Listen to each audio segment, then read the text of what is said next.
الحمد للہ رب العالمین والصلاة والسلام علی اشرف الانبیاء والمرسلین اما بعد فاعوذ باللہ السمیع العلیم من الشیطان الرجیم من حمزہ ونفخہ ونفثہ بسم اللہ الرحمن الرحیم رب اشرح لی صدری ویسر لی امری واحلل عقدۃ من لسانی یفقہوا قولی رب زدنا علما اللہم فقہنا فی الدین اللہم انا نسألک علما نافعا وعملا متقبلا ورزقا طیبا اللہم انفعنا بما علمتنا وعلمنا ما ينفعنا وزدنا علما آمین یا رب العالمین۔ تو اب وہ چھپتے چھپاتے آ رہے ہیں، موسٹ وانٹیڈ ہیں، کورٹ میں ابھی ان کی پیشی ہوئی ہے، ابھی وہ پتہ نہیں کیسے اپنی جان بچا کے وہاں سے نکلے ہیں اور کیا رہے ہیں۔ اللہ اکبر، یا اللہ ہمیں بھی ایسا ایمان عطا فرما، ایسا یقین عطا فرما یا رب۔ تو اللہ تعالیٰ نے واقعی ان کے لیے ایز کر دی نا پھر۔ اور دیکھیں یہ ینشر اور یحیی یہ دونوں فعل ہے نا، اور ان کے آخر میں جزم آ رہی ہے۔ اصل میں فعل کے آخر میں جزم نہیں آتی، پیش آتی ہوتی ہے، مگر جب یہ جزم آ جاتی ہے نا تو اس کے اندر ایک معنی بن جاتا ہے یقین کا، کہ ان کو یقین تھا۔ اب یہ یقین کون دیکھ رہا ہے؟ ہزاروں سال گزر گئے، ان کے دلوں میں کون جھانک کے دیکھ رہا ہے؟ یہ اینڈ کی آیت میں آپ کو یہ بات سمجھ آئے گی کہ اس وقت بھی اللہ ہی ہے نا جو دیکھنے والا ہے۔ کتنا اچھا وہ دیکھنے والا ہے، اس کو پتا ہے کہ یہ یقین ہے ان کے اندر، اور اس نے قرآن میں بتا دیا کہ ان کو یقین تھا کہ اللہ رحمت کو پھیلا دے گا ہمارے لیے۔ انہوں نے یہی دعا بھی کی تھی، اللہ ہمیں ضرور ہمارے لیے سہولت کا انتظام کرے گا۔ کیسے کرے گا؟ یہاں پہ تو کوئی بھی سبب نہیں ہے، کیسے کرے گا کیسے کرے گا، ہمیں تو نہیں سمجھ آتی کیسے۔ اس سے آپ کو کوئی غرض نہیں ہونی چاہیے، جب اس نے مشکل سے نکالنا ہے نا تو انسان کو سمجھ بھی نہیں آتی وہ کیسے نکال دیتا ہے۔ اب اپنی دماغ کو لڑاتے ہیں وہ کیسے کرے گا، وہ کیسے راستہ نکالے گا۔ کتنا زبردست ہوپ ہے نا اس کے اندر کہ وہ اس کا کام ہے، اس کا کام وہ جانے اس نے کیسے کرنا۔ ہمیں کیا پتا، ہماری تو عقلیں بہت چھوٹی ہیں۔ اللہ اکبر، اور وہ پھر نکالتا ہے۔ تو وہ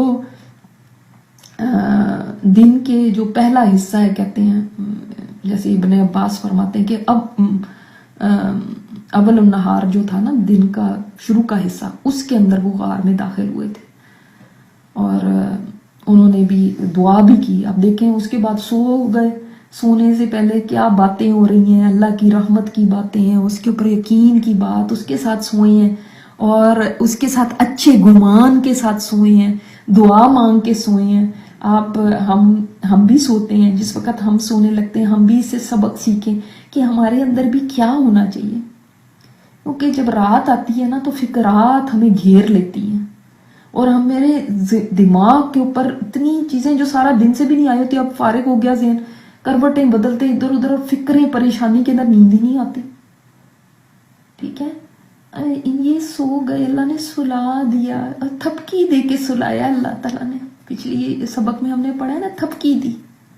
حالانکہ دیکھیں گھر والوں کو چھوڑ کے آئے، ان کو خداحافظ بھی نہیں کہنے کا موقع ملا، تو یہاں سے یہاں تک بھی جانا ہو تو ہم گھر والوں سے گلے ملتے ہیں، پھر روتے ہیں، پھر کئی دفعہ ویو کرتے ہیں، پھر جاتے جاتے بھی دیکھتے جاتے ہیں پیچھے مڑ مڑ کے، پھر وہاں پہنچ کے بھی کہتے ہیں بڑے یاد آ رہے ہیں، ہائے اماں، ہائے فلاں۔ یہ تو کوئی ایسی باتیں نہیں کر رہے، ان کو فکر ہے تو اپنے ایمان کی فکر ہے اصل میں۔ یہ نہیں ہے کہ ہم ان کو چھوڑ آئے، ہائے اب کیا ہوگا، پتہ نہیں کب ان کو دیکھیں گے، ہائے ہم نے تو ملاقات بھی نہیں کی۔ نہیں، اور اللہ نے سلا دیا۔ اب یہ آگے اللہ تعالیٰ کا معاملہ ہے، وہ یہ دعا کر کے سو گئے ہیں، یہ اللہ تیری سپرد ہے، اب تیرا معاملہ ہے، تو نے کیسے آسانی کرنی ہے تجھے ہی پتا ہے، تو نے کیسے رحمت بھیجنی ہے وہ تو جانے، تیرے کام ہے نا۔ تو اللہ تعالیٰ کے پر چھوڑا تو کریں نا, اور یقین کے ساتھ چھوڑیں. یا سارے کام ہم نے خود ہی کرنے ہیں, تو پھر اس کو کیا الہ ماننا, آپ نے کیا رب ماننا, تو ساری کائنات چلا رہا ہے. تو یہ میرا تو کام بہت ہی چھوٹا سا ہے. اللہ اکبر. میں آپ کو ہی نہیں کہتی, میں اپنے آپ کو بھی کہتی ہوں, اللہ ہمیں, یا اللہ ہمارے ایمان کو ایسا کر دے. ہم سبھی کمزور ایمان والے ہیں.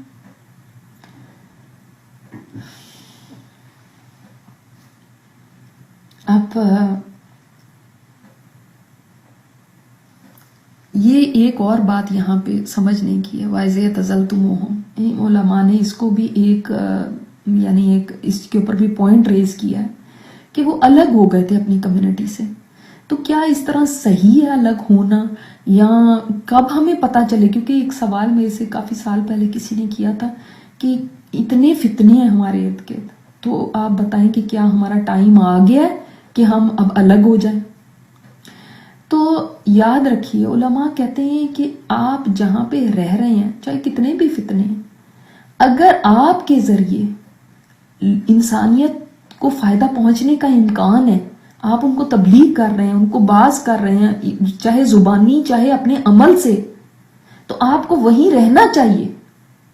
جس وقت آپ کو لگتا ہے نا کہ میرا اپنا دین ایمان خطرے میں پڑ گیا, مجھے ڈر ہے کہ میرا اپنا ایمان جاتا رہے گا, یا وہ لوگ آپ کی جان کے در پہ ہو گئے جیسے آج چائنا میں حالات ہیں, تب آپ وہاں سے پھر ہجرت کریں.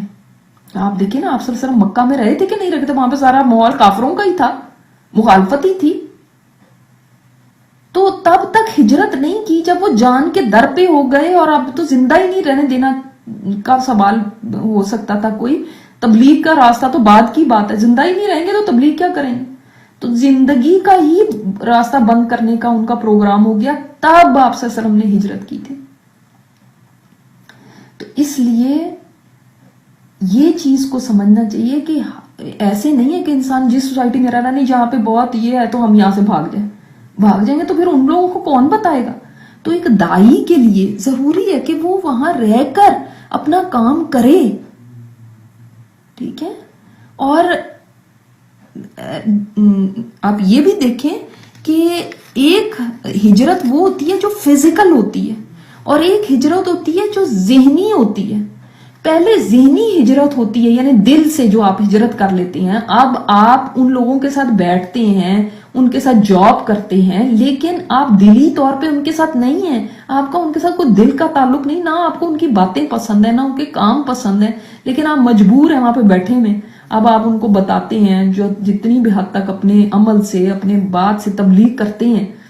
پہلے یہ ہوتی ہے, پھر جب ایکسٹریم ہی ماحول یا آپ کے حالات ہو جائیں ایسے ایکسٹریم کہ نہ اب آپ تبلیغ کر سکتے ہیں, آپ کی جان کو خطرہ ہو گیا, پھر آپ فزیکلی بھی الگ ہو جاتے ہیں, جیسے یہ لڑکے ہوئے. سمجھ آئے؟ تو جب ایسے حالات ہو جائیں, جیسے کہ اب دجال جب آئے گا, کہ آپ صلی اللہ علیہ وسلم نے فرمایا ایک وقت ایسا آئے گا کہ ایمان والے کو اپنے دین کو بچانے کے لیے پہاڑوں میں جانا پڑے گا اور لوگوں سے الگ ہونا پڑے گا. تو ایک دور ایسا واقعی آئے گا, کیونکہ اس وقت میں ایمان اس کے سوا کسی چیز سے نہیں بچ سکتا. اگر ایمان چلا جائے گا, اگر وہیں پہ رہتے رہے, تب تو لازم ہے کہ انسان ہجرت کرے. لیکن اگر ایسے حالات نہیں ہیں تو آپ لوگوں کو چھوڑ کے الگ تھلگ ہو جائیں, جی میں نہیں ان کے اندر رہتی کیونکہ یہ نہیں مجھے پسند, اور وہ کرتے ہیں تو وہ نہیں مجھے پسند ہے. اصل بات تو یہی ہے نا کہ ان کے اندر رہ کے تبلیغ کریں, وہ تو مشکل لگتا ہے, وہ کرنی نہیں ہے. تو آسان یہ لگتا ہے کہ چلو جا کے کسی جنگل میں بیٹھ جائیں, وہاں پہ بس اللہ اللہ کرتے رہیں, یا چلو آؤ کسی ایسے ہی ماحول میں چلیں جو ہمارا موافق ہو. تو ہاں کوئی اتنا ہی کمزور ہے, وہ کسی طرح بھی اس کا ایمان ہی جانے کا خطرہ ہے, وہ کسی طرح پہ بھی نہیں وہاں پہ اپنے ایمان کو بچا سکتا, تو ٹھیک ہے پھر وہ چلا جائے. مگر حدیث میں آتا ہے کہ وہ آدمی جو لوگوں سے ملتا جلتا ہے اور ان کے ساتھ صبر کرتا ہے, وہ بہتر ہے اس سے جو لوگوں سے ملتا جلتا بھی نہیں ہے اور ان کے ساتھ صبر بھی نہیں کرتا. بہت وسعت ہے اس کے معنی میں, اس حدیث میں. بعض اب ہم لوگوں سے تنگ آ جاتے ہیں, کہتے ہیں ہم بالکل الگ ہو کے بیٹھ جاتے ہیں, میں نے نہیں کسی سے ملنا جلنا, میں نہیں کسی سے بات کرتی, میں یہ کوئی بڑی اچھی بات نہیں ہے. لوگ تکلیف پہنچائیں گے, لوگ الٹے سیدھے بھی کام کرتے ہیں, آپ ان کو کہیں گے, وہ پھر آپ کے مخالف ہوں گے, پھر وہ آپ کو باتیں سنائیں گے. اب یہ باتیں ہم سے سنی نہیں جاتی, ہمیں تو مسئلہ پڑ جاتا ہے, تو پھر اب ہم کہتے ہیں تو آئسولیٹ ہی ہو جائیں. آئسولیشن کوئی سلوشن نہیں ہے. آپ اللہ اللہ اپنے کرتے رہیں, آپ کا سارا ماحول جو ہے وہ کس طرف کو جانے لگا. میں اور آپ کہیں کہ نہیں جی میں تو کسی سے ملتی جلتی نہیں, نہ میں کسی کو کچھ کہتی ہوں, اور میں بس اپنے ہی بیٹھی ہوں. تو اس سے بہتر ہے وہ جو لوگوں سے ملتا جلتا ہے, ان کے ساتھ صبر کرتا ہے, ان کو سمجھاتا ہے, ان کو بتاتا ہے, ان کو تبلیغ کرتا ہے, اور ان کی مخالفت پہ صبر کرتا ہے. کیونکہ مخالفت تو آئے گی, لوگ آپ کو باتیں سنائیں گے, لوگ آپ کو برا بھرا بھی کہیں گے, اس وقت صبر کرنا ہے. وہ ہار تو نہیں پہنا دینی نا انہوں نے.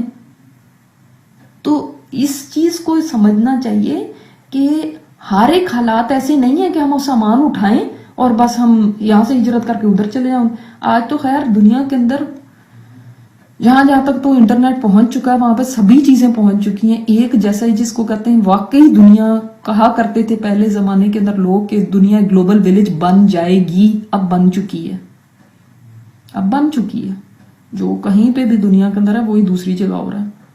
کوئی آپ کو ایسے کیموفلاج کر کے بیٹھنے نہیں کہیں ملے گا کہ آپ اپنے آپ کو چھپا کے کہیں بیٹھ جائیں, وہ پتہ ہی نہ چلے. سب چیزیں آپ کے گھر تک پہنچ رہی ہیں. تو ایسے میں سلوشن یہ نہیں ہے کہ ہم بس اب جائیں, اور ہم اس وقت وہ حالات نہیں ہیں. ہاں آئیں گے حالات, لیکن ابھی نہیں ہیں. اب پھر بھی مواقع ہیں, پھر بھی آپ کے پاس چانسز ہیں, ریسورسز ہیں. آپ اٹھ سکتے ہیں, آپ تبلیغ کر سکتے ہیں, آپ لوگوں کو بتا سکتے ہیں. زیادہ سے زیادہ کیا ہوتا ہے کہ وہ ہمیں گالیاں دیں گے. اب پرابلم یہ ہوتا ہے تو ہم سوچتے ہیں کہ اب موقع بند ہو گئے, کیونکہ لوگ تو کچھ سننے کو تیار ہی نہیں. چاہے وہ سننے کو تیار نہیں, آپ کہتے جائیں, آپ بتاتے جائیں, آپ حکمت سے کام لیں, اور آپ صبر کریں اس کے اوپر. لیکن ہماری انا جب بہت بڑی ہوتی ہے نا, اور ہم سے یہ باتیں اپنی ذات پہ نہیں سنی جاتی, تو تب ہم یہ سوچتے بس ہم ہجرت ہی کر لیتے, اب کوئی اور سلوشن نہیں. ٹھیک ہے, تو یہ اذا زلتموہم تب ہوگا جب ایسے حالات ہو جائیں, ورنہ آپ اسپرچولی دلی طور پر تو ان سے الگ ہوں گے, فزیکلی نہیں. فزیکلی آپ ان کو سمجھاتے رہیں گے, بتاتے رہیں گے اپنے کردار سے. اگر آپ سے بول کے نہیں ہوتا تو اپنے عمل سے بھی ایک تبلیغ ہوتی ہے, اپنے عمل سے دکھاتے رہیں گے. ٹھیک ہے, اور یہ بھی ہمیں دیکھیں یہ بات پتہ چل گئی اچھی طرح کہ یہاں پر انہوں نے جو بات کی ہے نا کہ اور جن کی وہ عبادت کرتے تھے, اگر اس چیز کو لیا جائے کہ وما یعبدون الا اللہ, ان کو بھی چھوڑ دیا, اور جن کی وہ عبادت کرتے تھے ان کو بھی چھوڑ دیا سوائے اللہ کے. اور پیچھے بھی ہم نے بات کی کہ انہوں نے انکار کیا کہ ہم نہیں کسی اور کو پکارتے, تو ہمارا جو عقیدہ ہے نا وہ مکمل نہیں ہوتا جب تک کہ ہم کفر کا اور طاغوت کا اور اللہ کے علاوہ جن کی بھی عبادت کی جاتی جب تک ان کا انکار نہ کریں. تب تک ہمارا, اگر ہم یہ کہہ دیتے ہاں اللہ الہ ہے, بس اتنا ہی کہہ دیتے ہیں, وہ ایک خدا ہے, ہم اس کو پوچھتے ہیں, تو آپ کو نیگیٹ کرنا ضروری ہے, انکار کرنا ضروری کہ کوئی اور نہیں ہے الہ مگر اللہ. وما یعبدون الا اللہ, یہ ضروری ہے. نہیں وہ عبادت کرتے, پہلے سب کے لیے نفی. سورہ کافرون میں کیا ہے, یہی تو صورتیں ہیں سورہ کافرون اور سورہ اخلاص. ہم فجر کی 2 سنتوں میں پڑھنی سنت ہے, اور پھر وتر میں بھی پڑھنی. کافرون میں آپ انکار کرتے ہیں سب کا. ٹھیک ہے, لا اعبدو ما تعبدون کہتے ہیں. ٹھیک ہے, اور اخلاص میں آپ کہتے ہیں کہ قل هو اللہ احد, اس وقت آپ اللہ کو ایک مانتے ہیں, الہ ایک اکیلا مانتے ہیں. تو نگیشن ہے, اور اس کے بعد آپ یہ اپنا بلیف, یہ اپنی افرمیشن دیتے ہیں, کنفرم کرتے ہیں کہ اللہ الہ اکیلا ہے.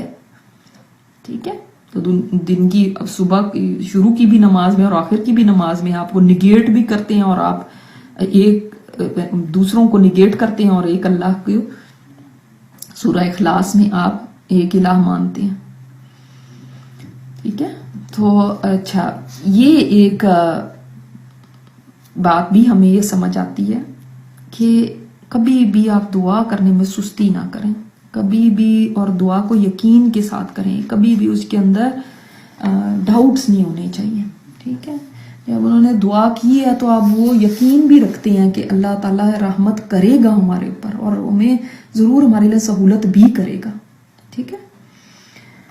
تو یہ ہمیں باتیں سمجھ آئی ہیں اس سے۔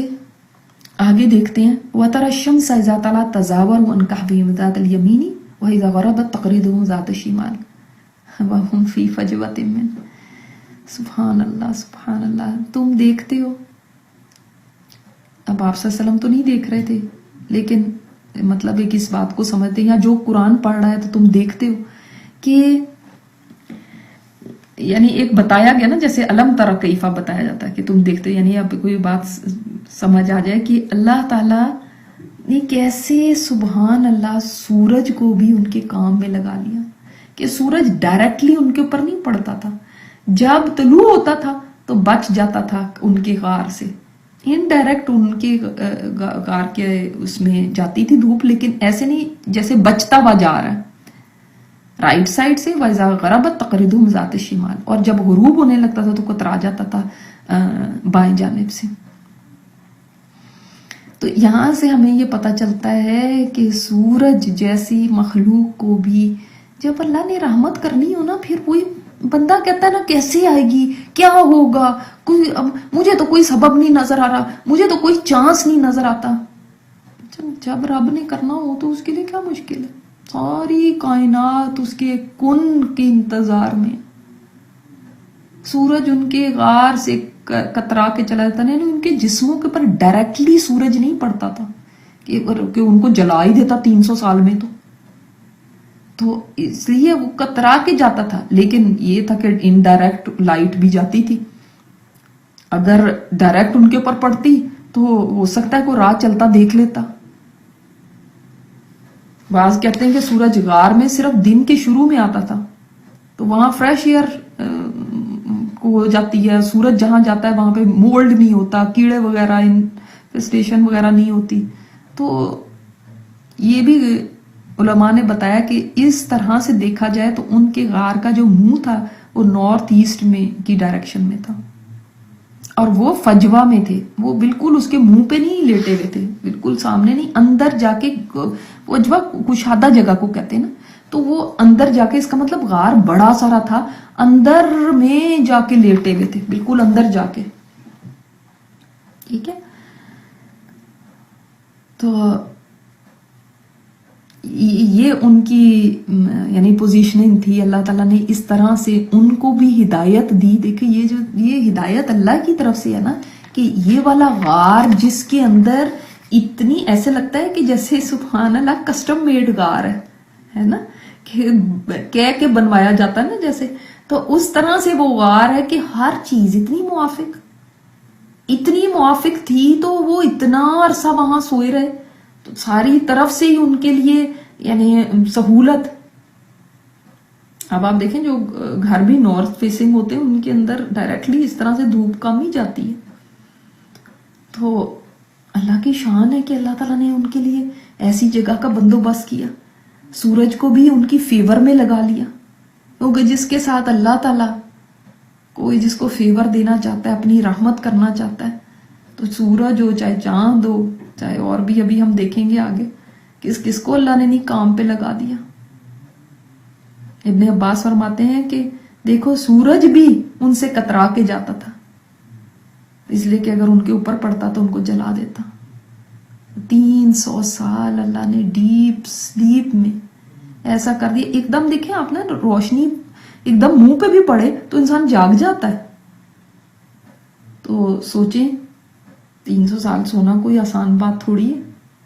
تو تم ویژولائز کر سکتے، تم امیجن کر سکتے ہو، درا کا مطلب ہے تم امیجن کر سکتے ہو کہ وہ کیسے تھے، کہ کیسے سورج ان کے اوپر پڑتا تھا، اور پھر وہ فجوہ میں لیٹے ہوئے تھے، انہوں نے سوچا بھی نہیں ہوگا کہ اللہ تعالیٰ نے ہمیں اس طرح سلا دینا اتنے عرصے۔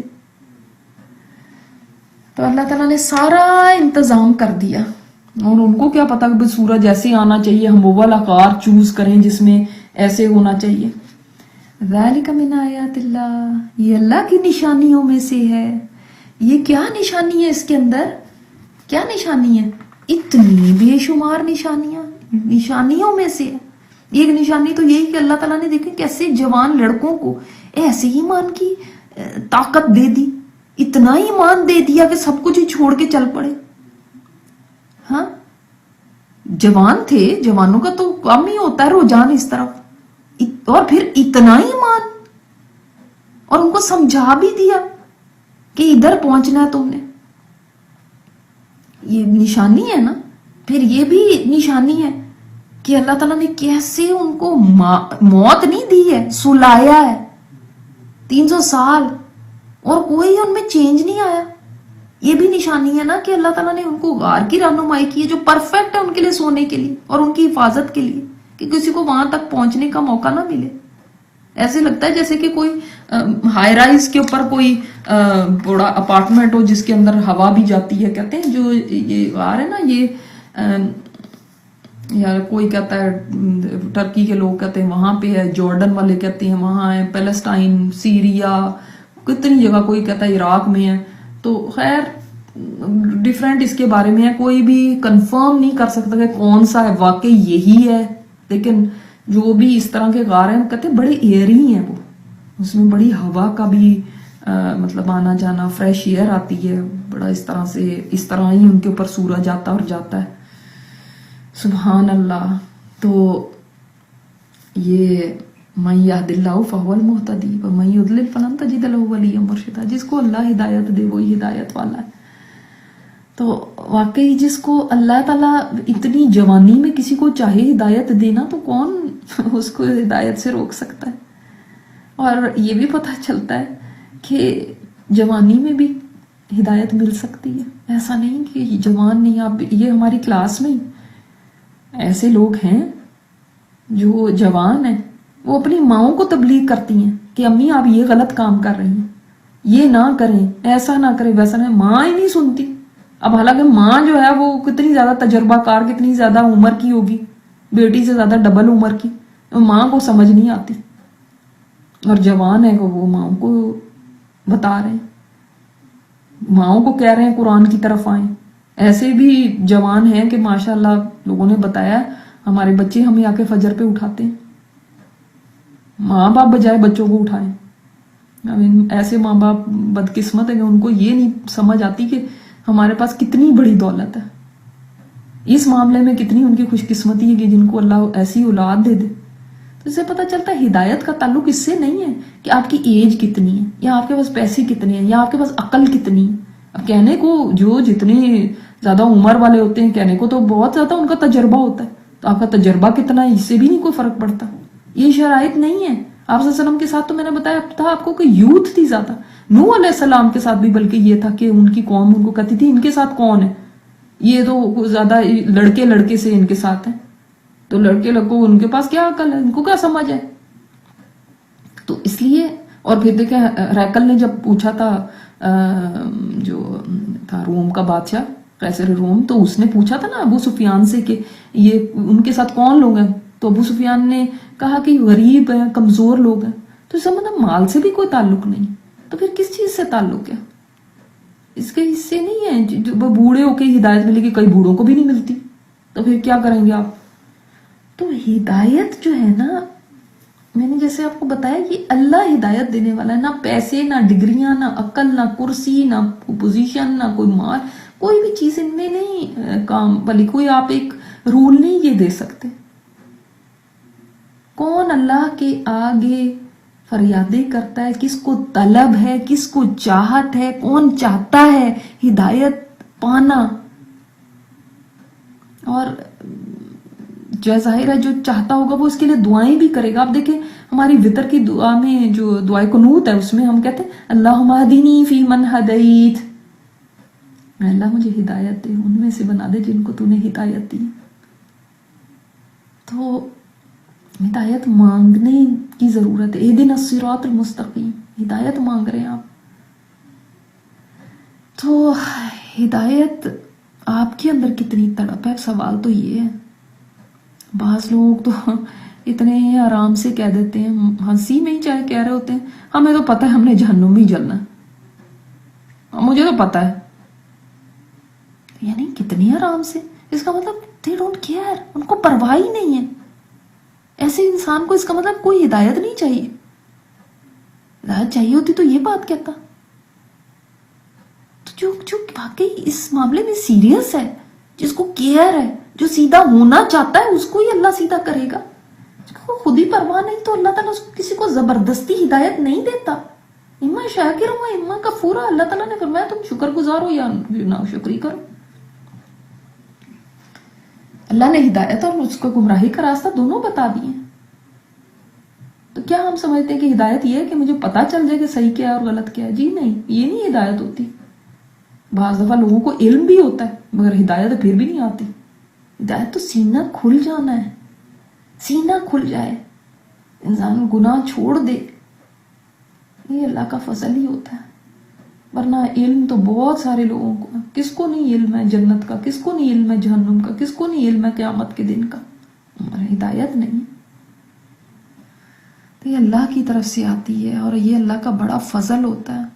اور اگر آپ چاہیں گے تو جیسے میں نے آپ کو حدیث بتائی ہے کہ تم اللہ کی طرف ایک قدم چل کے جاؤ, اللہ 10 قدم تمہاری طرف آتا ہے. تم چل کے جاؤ گے, وہ دوڑ کے آتا ہے. تو ایسا کبھی نہیں ہوتا کہ آپ اللہ کی طرف تو جانا چاہیں وہ آپ کی طرف نہ آئے. یہ نہیں ہوگا. آپ چل کے دیکھیں نا, وہ آپ سے دور نہیں جائے گا, وہ اور آپ کے قریب آئے گا. پھر آپ کے لیے اگلا قدم آسان ہو جائے گا. اللہ اکبر.